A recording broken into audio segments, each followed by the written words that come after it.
Dwarf Fortress. It's a game you may have heard of before, a sandbox game and a colony simulator, but it's so much more than just that.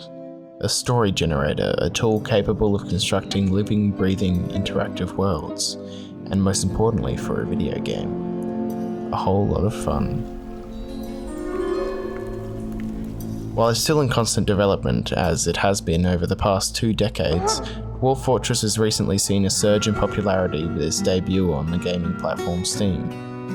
For a game that's so old yet so foundational to modern games, I wish to understand how it's affected other sandbox games like it. But first, there's a lot to unravel. What even is a sandbox game? What's so special about Dwarf Fortress? And why is it such an influential landmark in the sandbox genre? Through internet research into sandbox games and Dwarf Fortress, content analysis of various sandbox games, and a survey of the Dwarf Fortress community, I discovered the answers to all these questions, and I'm ready to share them with you. Dwarf Fortress's player-driven procedural environment, simplistic art style, and intricate interlocking complexity has and continues to have a substantial impact on the sandbox game genre. It inspired sandbox greats like Minecraft and Terraria, and its influence is even seen as far as No Man's Sky and Dyson Sphere program. Let's find out how.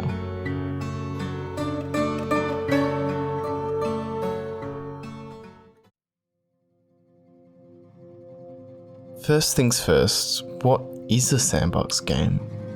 The word sandbox is constantly thrown around in the gaming industry. Despite this, its true definition remains ambiguous. Understanding what sandbox games are is essential to understanding how Dwarf Fortress has affected the genre. Steve Breslin, a writer for Game Developer, shares this idea of sandbox gameplay in his article The History and Theory of Sandbox Play. The concept of sandbox-style gameplay, as we know, suggests more or less undirected free play. The metaphor is a child playing in a sandbox. The child produces a world from sand, the most basic of material. This is demonstrated in games like Terraria, where the player has access to hundreds of blocks and furniture types at their disposal to build whatever they desire, and in Dyson Sphere program, where creative use of various machinery ensures that all systems run smoothly. Due to the prevalence of sandbox-inspired design in modern games, common mechanics between games are frequent. Open world design is one of the most common of these mechanics, present in many successful titles such as Minecraft and No Man's Sky. It involves letting the player access all or most areas of the game world from the beginning of the game, providing incentives for adventure and exploration. In Minecraft, for example, the player can explore any part of the overworld at any time. Even areas where strong enemies might lie are free reign from day one. The only barrier between separate dimensions, the Nether and the End, is constructing or activating a portal. In contrast, games like System Shock require the player to pay attention to their surroundings, solving puzzles to unlock new areas to solve subsequent puzzles in a maze-like environment.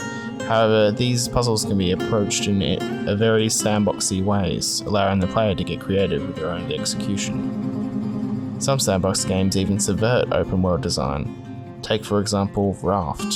In the game's beginning, the player is limited to their small raft, scavenging for debris in the endless sea. Eventually, the player will come across islands and structures that allow for more advanced items and tools to be crafted. Raft is certainly considered a sandbox game, however, demonstrated in the way it encourages the player to get creative with building their ideal ocean home. Another common mechanic present in sandbox-style game design is emergent gameplay. Emergent gameplay is where the player's interactions with the game world create complex and inventive situations. It's a core component of many different games across varying genres and styles, and it's where sandbox games outshine the rest. Minecraft's redstone mechanic, for example, is an in-game wiring system that consists of around 5 to 10 most common components.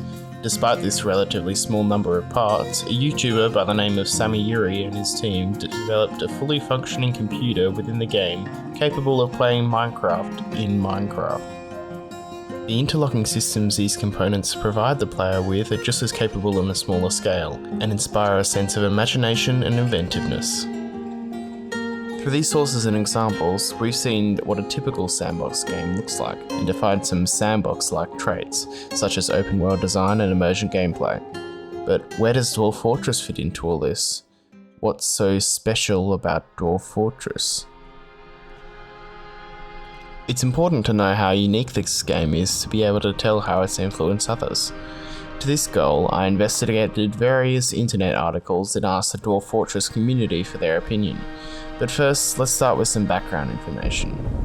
Dwarf Fortress started development by brothers Tarn and Zach Adams in 2002 and was released as early alpha in 2006.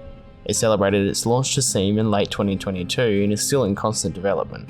The game's Fortress mode is a base building colony simulator set in a simulated fantasy world where you manage your dwarves as they go about their day, making sure they have enough alcohol and food to survive. Adventurer mode puts you in the shoes of one being that you have direct control of and lets you explore the simulated world to its fullest.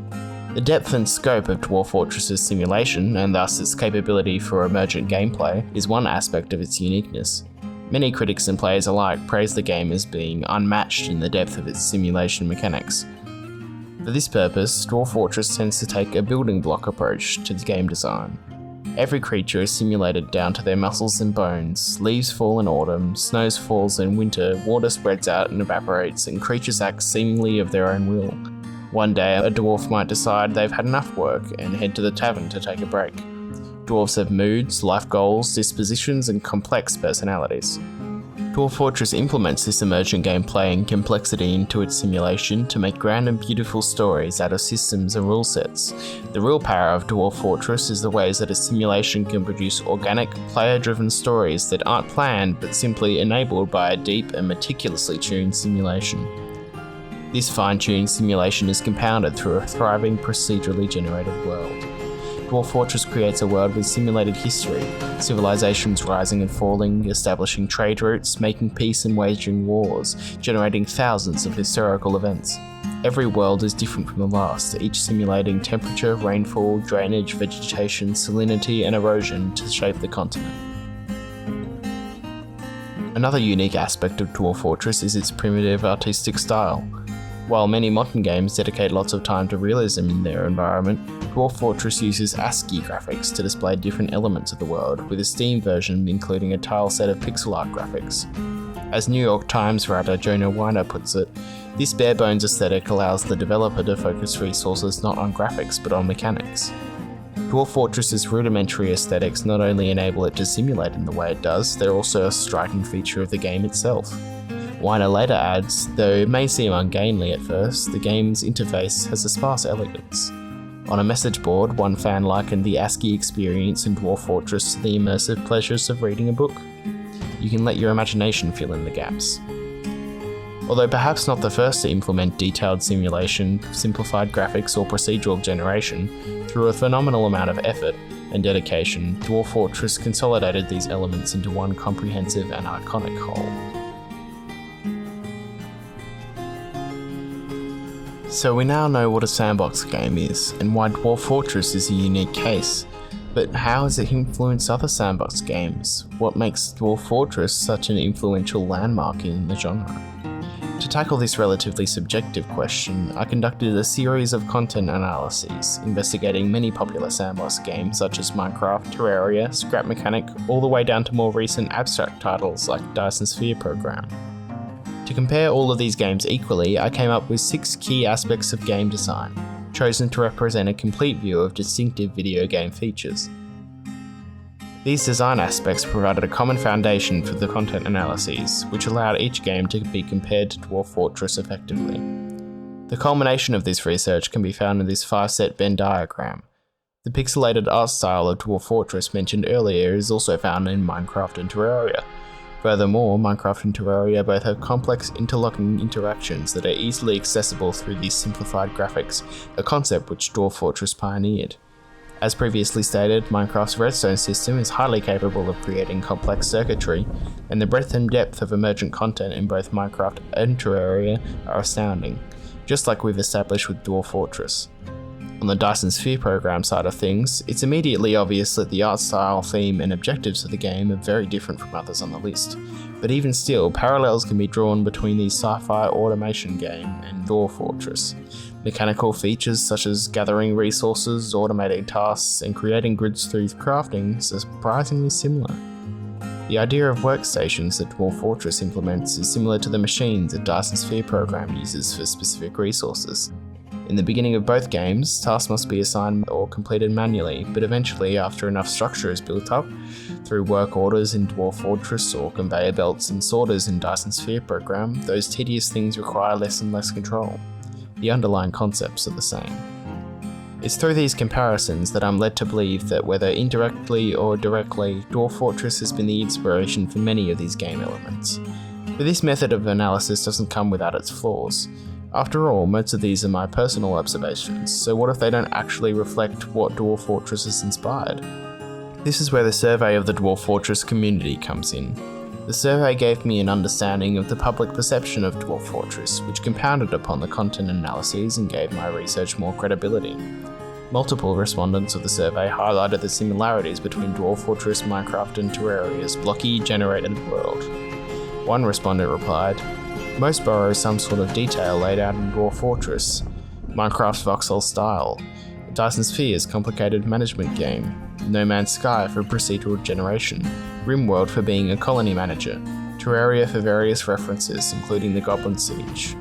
This emphasises how Dwarf Fortress's iconic artistic style, procedural environment and complex simulation established years ago continues to be relevant in the modern sandbox scene.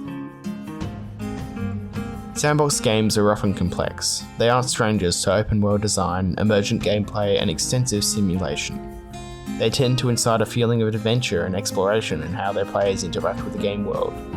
Dwarf Fortress, unapproachable as it may seem, has been a foundational influence on the direction of the sandbox genre. Its bare-bone aesthetics, simple interfaces and complex interactions inspired the likes of Minecraft and Terraria. It paved the way for the automation of Dyson Sphere program and influenced No Man's Sky with its extraordinarily varied procedural worlds. Dwarf Fortress's player-driven procedural environment, simplistic art style and intricate interlocking complexity has and continues to have a substantial impact on the sandbox game genre, inspiring gamers and developers alike.